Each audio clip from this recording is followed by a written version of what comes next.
આજની શરૂઆત કરી ઇડલી સંભારથી અને આ તમને ફ્રાય મછલી જેવું દેખાતું હશે, પણ આ મછલી નથી, આ ફ્રાય ઇડલી છે. નાસ્તો કર્યા પછી અમને યાદ આવ્યું કે અમારા કુલરભાઈ રાતના તરસ્યા બેઠા છે, તો અમે પણ તેને નવજરેથી પાણી આપી દીધું. પાણી આપ્યા પછી અમારે જવું હતું હાથી ઘોડા ઊંટની સવારી કરવા માટે. એટલામાં અમે સામાસામી ઘોડા ઉડાડી દીધા. હા હા હા, શેરુ જો ભી ચાલ ચલતા હૈ અપની દિમાગ સે ચલતા હૈ. આ યુદ્ધ ચાલુ હતું ને વચ્ચે અવાજ આવ્યો ટીન ટીન ટીન. બહાર જઈને જોયું તો ગોળાવાળો આવ્યો હતો અને મેં ફટાફટ લેવા નીચે ઉતર્યા અને બરફ ઉપર શરબત નાખીને 5 રૂપિયાનો ગોળો અમને 20માં આપીને કહ્યું કે હમણાં ગોળા હે. અને પછી મેં ગોળાના શરબતથી મારા હોઠ ગુલાબી કરી નાખ્યા અને મોઢાને ચમકાવવા સસ્તો જુગાડ કરીને લોટ ઘસી નાખ્યો અને પછી અમે નીકળી પડ્યા ખોડિયાર મંદિર જવા માટે. ને તેના માટે અમે જોતા હતા રિક્ષાવાળા ભાઈની રાહ કે કોઈ આવે અને અમને લઈ જાય. રિક્ષામાં તો બેસી ગયા, પણ રિક્ષાના કિલોમીટર પૂરા થાય કે ન થાય, પણ કાળોના કિલોમીટર પૂરા થઈ ગયા અને આવી ગયું ખોડિયાર માતાનું મંદિર.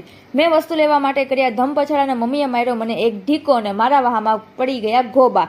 હવે ભગવાનની કૃપાથી ગોબા ઉપડી જાય એટલે મેં